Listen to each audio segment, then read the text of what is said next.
আজ আমার chicken lover বন্ধুরা ভীষণ খুশি হয়ে যাবে। আমি যে রেসিপিটা এনেছি তোমরা মোটেও এই রেসিপিটা মিস করবে না, আমি ভালো করেই জানি।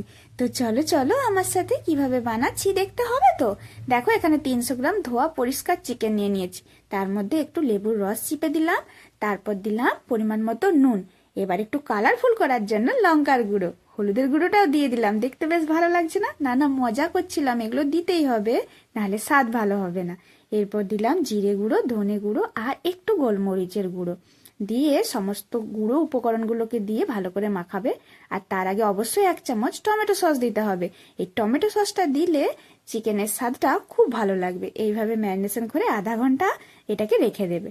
তারপর নেক্সট ধাপে আসবে, কড়াই তেল দিয়ে দিবে, তাতে আদা কুচি, রসুন কুচি আর কাঁচা লঙ্কা কুচিটাকে ভালো করে ভেজে নেবে। এবার একটা বড় সাইজের পেঁয়াজ, সেটাকেও কুচিয়ে রাখতে হবে, ওটাকেও ভেজে নিতে হবে ভালো করে। মানে মোদ্দা কথা হলো আদা, রসুন, কাঁচা লঙ্কা, পেঁয়াজ এটাকে ভেজে নিতে হবে। তারপর চিকেনটাকে দিতে হবে, যেটা ম্যারিনেশন করে রেখেছিলাম। এই চিকেনটাকে দিয়ে কিন্তু খুব হাই ফ্লেমে চটপট করে রান্না করলে চলবে না। একদম গ্যাস কমিয়ে ধীরে ধীরে লো আঁচে এটাকে কুক করে নিতে হবে। এর থেকে যে জলটা রিলিজ করবে এতে কিন্তু চিকেনটা সেদ্ধ হয়ে যাবে। আর হাই ফ্লেমে দিয়ে দিলে জলটা তো রিলিজ করতেও পারবে না আর চিকেনটা সেদ্ধও হবে না। তাই লো ফ্লেমে এটাকে রান্না করতে হবে। ঠিক যখন এইভাবে ভাজা হয়ে যাবে, সেদ্ধ করে রাখা একটা বড় সাইজের আলু দিয়ে দিলাম। আলুর পরিমাণ বেশি দেওয়ার দরকার নাই, জাস্ট বাইন্ডিং এর জন্য একটু দিলেই হবে। আর স্বাদের ব্যালেন্সের জন্য দিলাম একটুখানি চিনি, আর ধনে পাতাটা তো দিতেই হবে, এটা না হলে ঠিকঠাক জমবে না। তাই তো হয়ে গেল, ওইদিকে আমার পুর রেডি, ওটাকে আমি ঠান্ডা করতে দিলাম। এবার আমি একটা বাটিতে ডিমটাকে গুলিয়ে রাখলাম। আর একটা বাটিতে দেখো আমি এখানে অ্যারারুট নিচ্ছি, চাইলে তোমরা কর্নফ্লাওয়ারের গুঁড়োও বানাতে পারো। আমি দুটোই দেখিয়ে দিচ্ছি। প্রথমে এটাকে এইভাবে শেপ দেব।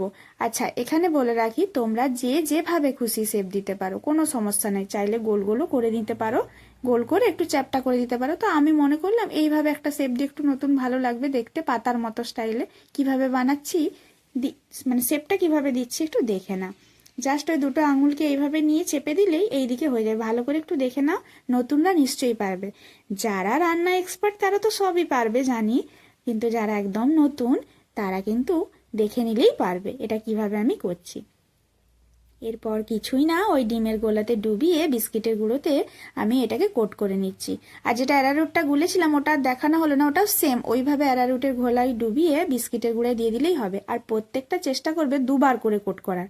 আর 15 মিনিট রেস্টিং টাইমে রেখে দেবে, সাথে সাথে তেলে ছাড়তে যেও না। 15 মিনিট পর তেলে লো টু মিডিয়াম আঁচে ভালো করে ভেজে নিতে হবে। দেখো কি সুন্দর হয়েছে। ভয়েস ওভার দিতে দিতে আমারই কিন্তু জিভে জল চলে আসছে, মনে হচ্ছে এই ঠান্ডায় যদি পেতাম সন্ধেবেলায় পুরো জমে যেত। একটা ভেঙেও দেখিয়ে দিচ্ছি তোমাদের কাছে।